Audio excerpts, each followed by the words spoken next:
NFL playoffs, divisional round. We're talking Texans, Ravens. Let's get into it. The big line move in this game has been on the total. Like every other game with wind on the forecast, the total will always drop. The total opened 47, and with the weather forecast calling for close to 20-mile-per-hour winds, the total has now dropped down to 43.5. I did bet the under 46 on Monday solely based on the weather and anticipation of this total dropping. At the current number of 43.5, I don't really have a strong opinion on the total, but of course I feel good about having a bet on under 46 when the current total is 43.5. The weather conditions and situation definitely favors the Ravens here, who have a rest advantage coming off of a bye, hosting a Texans team who's an indoor team playing outdoors now in the cold and wind. The wind element hurts the Houston offense that relies much more on the passing game compared to the Ravens offense, who's much more run heavy.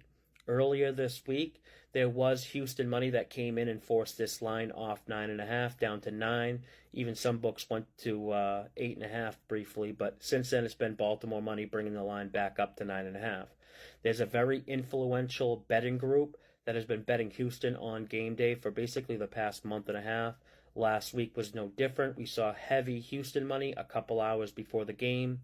If this line gets back to 10 or more, that same group will probably hit Houston again. I like the Ravens in this one. I bet them minus 9.5. I think this number is short. Based on my numbers, I have Baltimore closer to being an 11.5 point favorite, which is a pretty significant edge with the line at 9.5 now. I consider this a strong play on Baltimore. We see this often in the divisional round where the team that won in the wild card round gets more respect when playing the team that's coming off the bye. It's sort of like a recency bias thing, just having saw a team win and forgetting how good the other team is and why they had a bye in the first place. I think this will be a big step up in opponent defense faced for this Texans offense that doesn't really have depth at wide receiver. I mean, Nico Collins is a beast right now, but outside of that, it's Brevin Jordan, who did have a big TD catch versus the Browns, but then John Mechie, Dalton Schultz.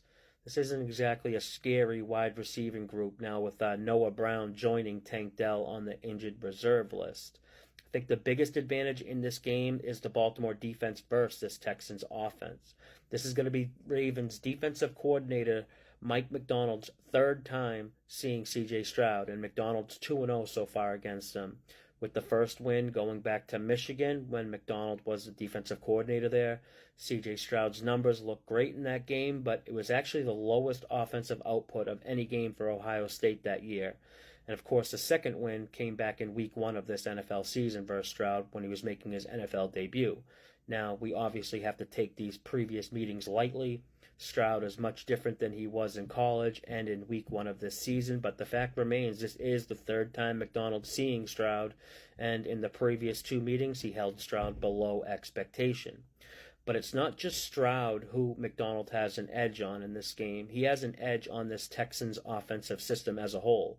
The Texans offensive coordinator, Bobby Slowick, who comes from the Shanahan coaching tree, runs a very similar system as San Fran, and it's one that Macdonald has had success against.